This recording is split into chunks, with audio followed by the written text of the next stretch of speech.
Okay, Smackdown. Now, I'm going to say this. Was this a good show? It was passable.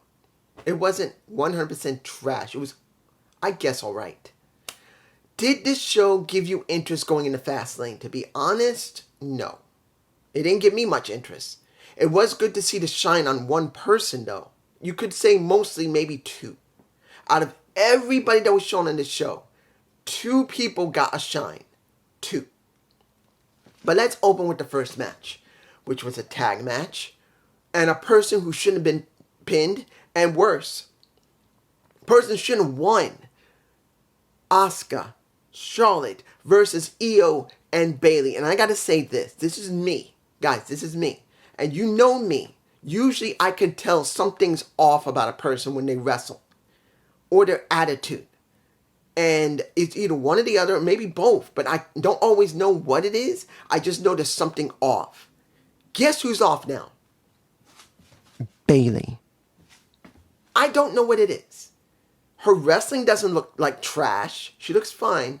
Her talking doesn't seem too bad. It doesn't seem bad at all. Not like she's doing the greatest work she's ever done. But she's off. Something is not right with Bayley. I do not know what it is. I don't know if physically she's injured. I don't know if she's off mentally. I don't know. But she's off. And she's the one who ate the pin. And worse yet, Charlotte won. Charlotte is the one who got the pin. And I know people would say, well, God, what about when Charlotte kicked Asuka in the face? And what happened with Bayley knocking Io off the ring? And knocked off the ring skirt? Doesn't that count something? It does. But why was it Charlotte? The person that should have got the pin, guess what? It should have been Io. She's the current champion. She should get the win. She's going to be in the triple threat at Fastlane. She should have had it. And if you're going to be really remote about it, hell, you could have done, well, if you're going to say anything, Asuka, if she did get the win, at least it would be part of the match, and at least it would be someone other than Charlotte who should not. And I'm going to say this right now. I've always said this about wrestlers. There are wrestlers who are pieces of trash. There are wrestlers who have got a bad attitude. There are wrestlers that could be nice. Some could be the most kindest human being. And then there's those that no matter, even if they're good people, the amount of politicking they do makes them so unlikable. Let's make this clear about Charlotte. Ashley Flan. I believe her name is Flan. Or just Ashley. Let's make this clear. I don't hate the woman. I don't. She's Ric Flair's daughter. Her name is Ashley. I don't have an attitude with her. It doesn't matter if she's nice or not. But when they say she's the greatest wrestler they have, it's trash. I'm sorry. She's a good wrestler. I will always say she can wrestle and get herself over. I'm saying that. She can wrestle and get herself over. But she's not her dad. She's not the greatest of all time. Ric Flair, who's been known when he was in his heyday, was able to literally take someone who's an unknown or someone that isn't great in the ring, but still managed to pull the best out of them. And it's not because he's a man, it's because he was that gifted of a wrestler. He was one of the greatest wrestlers in history that can make a person look good while not even trying to put the total shine on himself. That's how good he was. Very few wrestlers, man or woman, can do that. He is one of them. And his daughter doesn't come close at all. She can only get herself over and work okay with people she's not used to. And she can look good for herself. But she can't give shine to other people. She just can't. But it's just me. Let's move on. Ray versus Bobby Lashley. Now, did this really help anybody? No. This didn't help the NWO. Because they are going to have their six-man tag at Fastlane. Not triple threat. Six-man tag. It doesn't really help the NWO. It doesn't help, not the NWO, LW. You see I'm botching here because I had to think carefully about this. What are we really getting with the LWO, not in. In this situation, a 6-man tag with a team that needs to win. The Street Profits are now being motivated to become more serious. They have to be more serious. So when you see with Bobby, it doesn't make a difference. They must win at Fastlane. If they do not, this was a total joke and a waste of time for the fans, for the Street Profits, and Bobby Lashley himself. There was no point in this. And it doesn't matter if they cheat or if they win clean, they must win. So this really didn't give us much. This is exactly what they had to do. They just beat the crap out of them. Ray won, but still got his ass whooped. They better win at Fastlane or this was a joke. And I don't care who booked it. Next, let's make this clear. The Austin Fury, was he good? It was alright. Was Dragon Lee good? Good. Let's make this clear that possibly next year Dragon Lee will be on the main roster. This is now, again, he's shown on the show.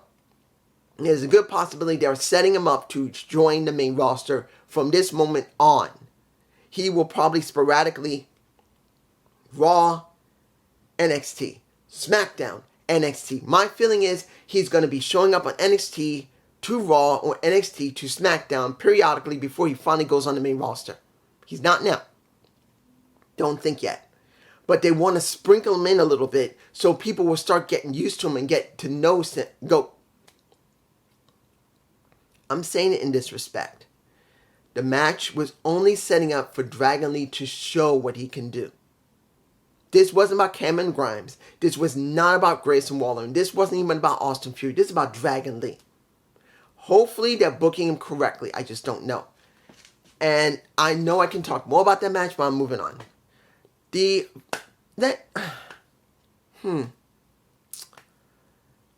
me give it to you like this. Seeing that Judgment Day went into Bloodline's locker room after what happened in the opening of the show when LA Knight was outside, when John Cena had to come out and save him because LA wanted to make it so clear how important the match is about to happen, and Paul Heyman giving him praise, and I like that. Paulie gave him praise. He needed to be praised in the beginning of the show to show that he is a mega superstar like I knew. I can tell you now, I knew years ago. 10 years ago, when I first saw him in Impact Wrestling. I don't think he was there in 2012.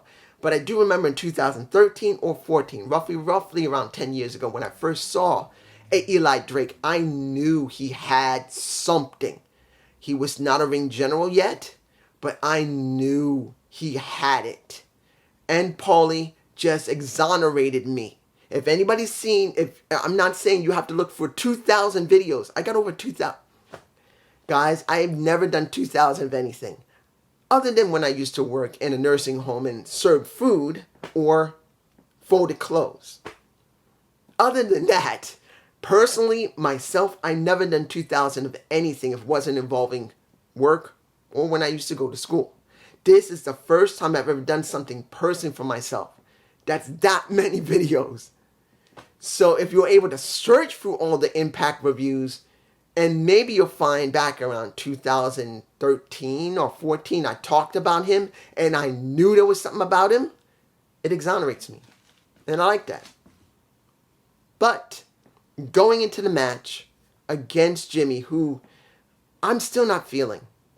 I just don't feel Jimmy. I'm sorry. And I like Jimmy. I've always liked Jimmy. I always thought if they did something with Jimmy, I would like him. They did do something with Trinity at one point with him and The Miz, but it fell flat on his face. It didn't really get that far. And seeing him here, it's missing an element, and that's Roman Reigns to make it mean something.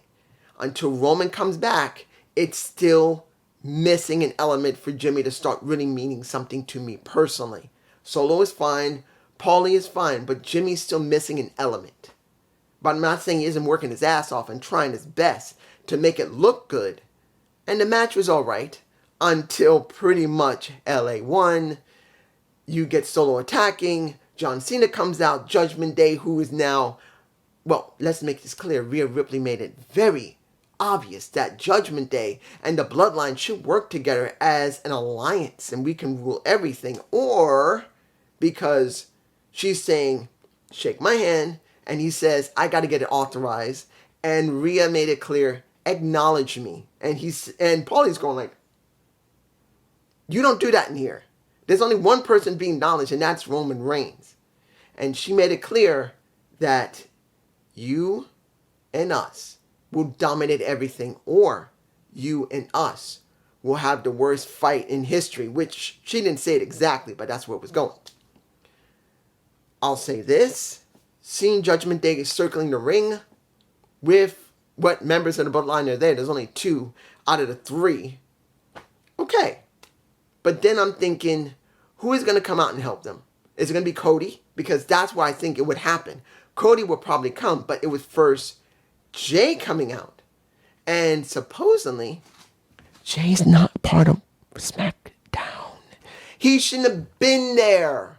But I knew they're going to show a Cody Rhodes because I knew he was going to be going back and forth. Like I said, Cody is never going to stay on SmackDown. He's going to go back and he's going to go forth. He's only going to go where they need him. Like he's going down to NXT on Tuesday, which I'm not going to watch. But I knew they would just throw him around. And then we got Cody after Jay. And then they had to fight. And one interesting thing, you see Paul Heyman pull down Solo right before the fight starts. And pretty much the first person to get the shine, and he got a shiner, would be I kind of feel sorry for JD McDonough because he was such a great character in NXT, but they never pulled the trigger on him to really get anywhere. Oh, he was a vicious monster, but now in the main roster, he's tame. He is tame compared to the Irish Ace, the Dragon, on NXT. He's tame. They took out what made JD McDonough so dangerous and just put him in black clothes. But it was good to see he got that moment where he jobbed. Now, many people say that's what he deserves, and others are going to say that he deserved a bit better than that. When is he going to join Judgment Day? They're basically using him when they know they're in trouble. And that's what we got here. Now, the second person that got the shine is going to be LA Knight. Let's make it clear. This is about LA getting his moment with John Cena, working with the Usos, and pretty much his younger brother, with Paul by their side. And I'm sure there might be a possibility that someone else may appear.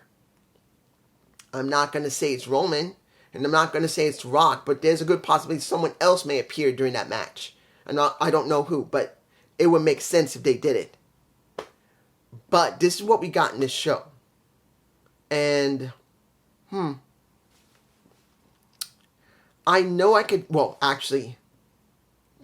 should take back about LA Knight. It's Dragon Lee. Yeah, now that I really think about it, yeah, as much as I love LA Knight, and he got a really good shine there, Dragon Lee and JD McDonough are the only ones who got any type of something out of it. Dragon Lee getting a shine in that match and working with Cameron Grimes, where they're going to probably team together.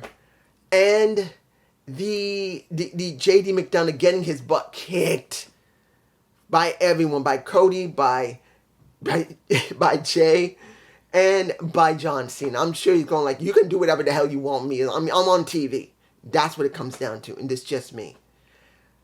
Peace. And I should be doing my fastlane review. Peace.